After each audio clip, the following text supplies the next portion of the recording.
I still remember the first time I saw him. He had just moved into the old countryside house, a quiet man with tired eyes. I was asked to bring him a glass of water. Simple, ordinary.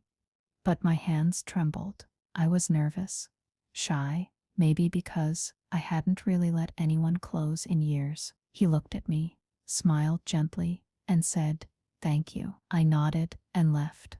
But my heart, it stayed behind.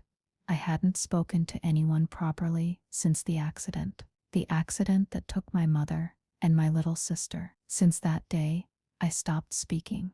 Not because I couldn't, but because every word felt like it would tear open a wound I'd barely managed to hide. I not he didn't know my story, but somehow he understood my silence. He never pushed, never asked questions, and I began to notice things. He would sit quietly in the library, stare at the same page for minutes, as if his body was there, but his soul was lost somewhere far away. I knew that feeling. One day, while I was tending the garden, he came over. "You like roses?" he asked. I nodded. "That red one's beautiful," he said with a small smile, and I smiled back. That smile changed something. We started leaving little signs for each other. He left a feather-shaped bookmark in my poetry book. I left a flower on his desk. No words, just understanding. One rainy night, I found myself at the old piano. I hadn't played in so long,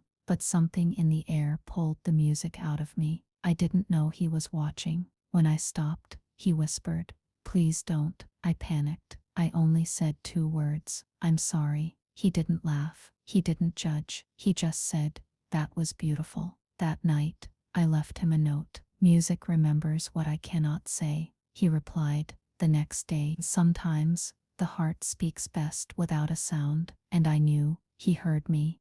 Weeks passed. We grew closer. He told me his story, a woman he loved who left him, a heart broken by promises that never stayed. He had come to this house to forget, to hide. I listened. Then one evening, I showed him my locket. "My mother, my sister," I said, "they're still with me in every note I play." He didn't try to fix my pain. He just held the locket carefully and whispered, "You carry them beautifully." For the first time in years, I didn't feel alone. One morning, I asked him, "Do you believe in destiny?" He paused, looked at me, and said, "I didn't until you." I laughed, truly laughed, and said, "I thought I forgot how to speak, but with you, I feel found." That evening, under the stars, he held my hand and softly said, "Aria, I think I've fallen in love with your silence, your strength, and your soul." Tears filled my eyes. I stepped closer and whispered, "And I've loved you in silence long before you noticed me." We didn't need grand gestures, just quiet hearts and soft truths. Love doesn't always arrive with fireworks. Sometimes it walks in with a glass of water and stays forever.